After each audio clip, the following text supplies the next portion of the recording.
एक पुरानी कहावत काफी मशहूर है, जो दिल्ली की कुर्सी पर बैठेगा वो पूरे हिंदुस्तान पर राज करेगा।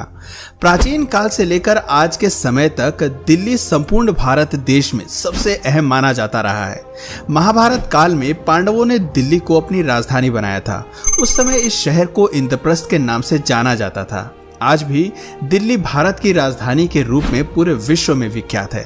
7वीं शताब्दी से लेकर 19वीं शताब्दी के दौरान 11 राजवंशों ने दिल्ली पर शासन किया है, जिसमें न जाने कितने ही शासक दिल्ली के तख्त पर बैठे हैं। लेकिन आखिर दिल्ली क्यों हमेशा से ही शासकों की पहली पसंद रहा है?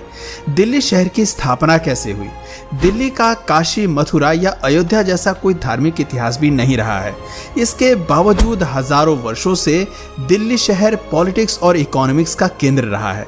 विदेशी आक्रमणकारियों की भी पहली नजर दिल्ली पर ही रही है।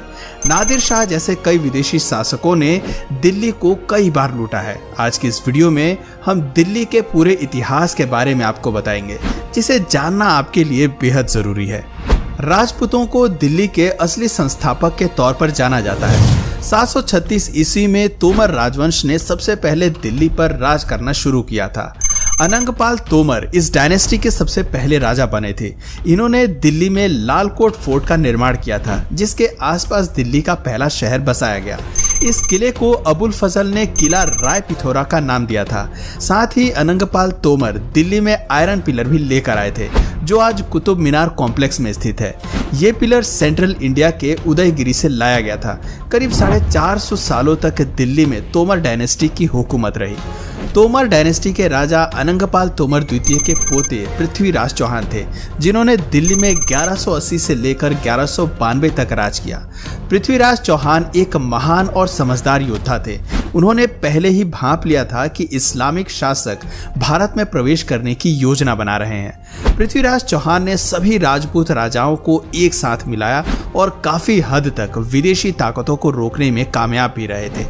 12वीं शताब्दी के अंत में मोहम्मद गौरी ने सिंध और पंजाब राज्यों को जीत लिया और दिल्ली पर सत्ता स्थापित करने की कोशिश की, लेकिन पृथ्वीराज चौहान ने उसके मंसूबों को नाकाम कर दिया।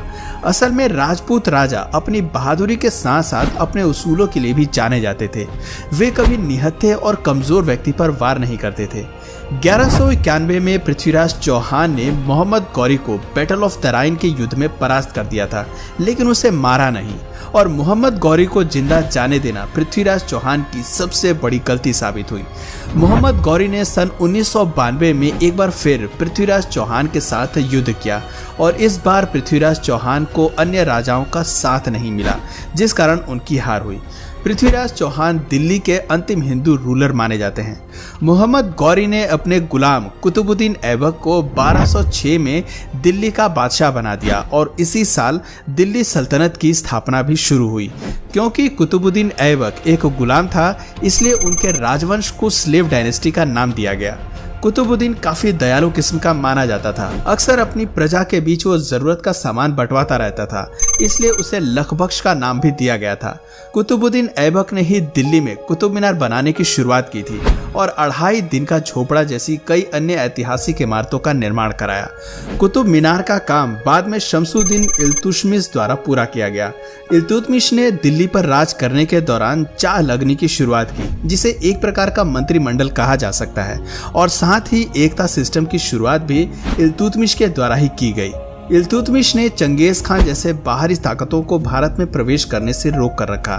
स्लेव डायनेस्टी की चौथी शासक रजिया सुल्तान हुई, जो दिल्ली की पहली और अंतिम महिला रूलर मानी जाती हैं। लेकिन एक महिला किसी हुकूमत पर राज करे, ये बात लोगों को हजम नहीं हुई और कुछ ही समय में रजिया सुल्तान को हटा दिया गया। इल्तुतमिश के बाद स्लेव डायनेस्टी के अन्य सभी राजा कमजोर हुए और 1290 में तुर्की आक्रमणकारी जलालुद्दीन खिलजी ने दिल्ली में खिलजी डायनेस्टी की शुरुआत की। जलालुद्दीन एक शांत और उदार किस्म का राजा था, लेकिन सन 1296 में उसके भतीजे और दामाद अलाउद्दीन खिलजी ने अपने ही ससुर की हत्या कर सिंहासन हड़प लिया। अलाउद्दीन खिलजी ने दिल्ली में बैठे बैठे अपना साम्राज्य दक्षिण भारत के मदुरै शहर तक स्थापित कर लिया था। इसके अलावा गुजरात, मालवा, वारंगल, रणथंभौर, चित्तौड़गढ़, मेवाड़ और जालौर जैसे कई बड़े राज्य अपने साम्राज्य में मिला लिए। अलाउद्दीन खिलजी ने दिल्ली में फ्री मार्केट पॉलिसी इंट्रोड्यूस की, जिससे दिल्ली में ट्रेड को काफी बढ़ावा मिला। हालांकि उसकी क्रूरता के किस्से काफी मशहूर हैं। फिल्म पद्मावत में खिलजी का कैरेक्टर आप लोगों ने देखा ही होगा। अलाउद्दीन खिलजी एक बाइसेक्सुअल था जिसके मालिक काफूर के साथ संबंध थे, लेकिन अलाउद्दीन खिलजी की मौत के बाद खिलजी राजवंश का भी पतन होना शुरू हो गया। कुतुबुद्दीन मुबारक शाह खिलजी राजवंश का अंतिम शासक था, जिसे एक पागल शासक भी माना जाता है। कहा जाता है कि कुतुबुद्दीन मुबारक शाह के अजीब शौक थे। वो शराबी तो था ही, साथ ही महल में नग्न होकर घूमता था। महिलाओं और पुरुषों को भी ऐसा ही करने की सलाह देता था और कई बार तो महिला के कपड़े पहनकर ही घूमने लगता था। लोगों को समझ आ गया कि यह दिल्ली के तख्त पर ज्यादा समय तक बैठ नहीं पाएगा और 1320 में मुबारक शाह के वजीर खुसरो खान ने ही उसकी हत्या कर दी थी। सन 1320 में दिल्ली में तुगलक डायनेस्टी की शुरुआत होती है। इस राजवंश के शासकों ने दिल्ली में काफी काम कराया, सोशल रिफॉर्मर्स लेकर आए, लेकिन तुगलकों की एक कमजोरी ये रही कि मंगोल के आक्रमण को वो रोक नहीं पाए। इससे पहले जितने भी शासक हुए हैं उन्होंने अन्य विदेशी आक्रमणकारियों को रोक कर रखा, लेकिन तुगलक इसमें नाकाम साबित हुए। गियाथ अल दिन तुगलक के बाद मोहम्मद बिन तुगलक दिल्ली का बादशाह बना था, जिसने दिल्ली छोड़कर दौलताबाद को अपनी राजधानी बनाया और विदेशी आक्रमणकारियों ने इस बात का फायदा उठाने का सोचा। तैमूरलंग ने सन 1398 में दिल्ली पर आक्रमण कर दिया। इससे पहले यह पर्शिया, अफगानिस्तान और मुल्तान जैसे राज्य जीत चुका था। पंजाब के जरिए उसने भारत में एंट्री की। दिल्ली में तैमूरलंग ने 2 हफ्ते में ही भयंकर कोहराम मचा दिया। सब जगह हाहाकार होने लगी थी। महिलाओं का सरेआम बलात्कार किया जा रहा था। जो रास्ते में आया उसे मौत की नींद सुला दिया जाता। 15 दिनों तक तैमूर और उसकी सेना ने खूब लूटपाट मचाई और भारत से जाते वक्त हरिद्वार, कांगड़ा और जम्मू जैसे इलाकों में भी वो भयंकर तबाही मचा कर गया। कहा जाता है कि तैमूरलंग की लूट के बाद दिल्ली को उभरने में 100 सालों का वक्त लगा था।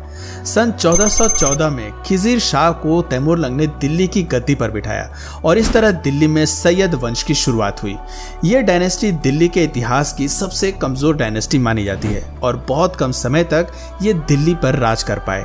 सैयद वंश के अंतिम शासक आलम शाह को हराकर बहलाल लोधी दिल्ली का बादशाह बन गया।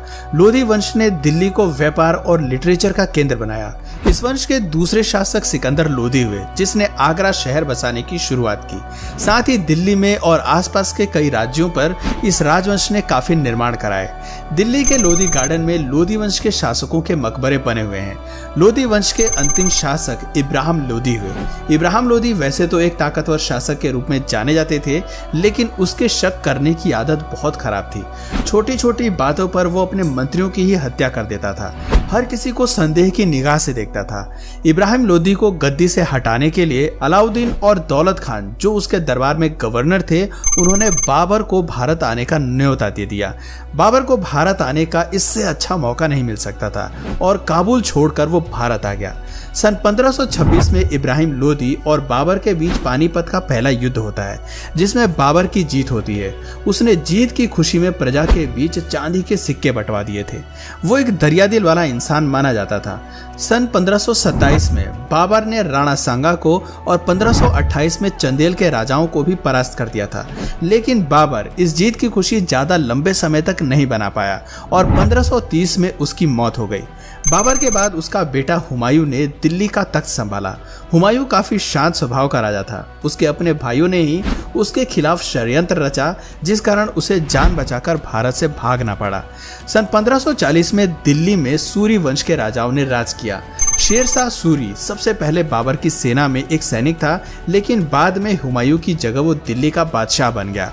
अपने छोटे से शासनकाल में शेरशाह ने सिविल और मिलिट्री एडमिनिस्ट्रेशन की शुरुआत की। भारत में रुपया भी शेरशाह सूरी ने ही इंट्रोड्यूस किया, लेकिन सन 1556 में बाबर एक बार फिर भारत पर आक्रमण करता है और पानीपत के दूसरे युद्ध में विजय प्राप्त कर दिल्ली का बादशाह बन जाता है। इसके बाद करीब 300 सालों तक भारत पर मुगलों ने राज किया, जिसमें बाबर के बाद अकबर, जहांगीर, शाहजहां और औरंगजेब ने भारत पर राज किया। मुगल शासनकाल में भी विदेशी आक्रमणकारियों ने भारत को लूटना बंद नहीं किया।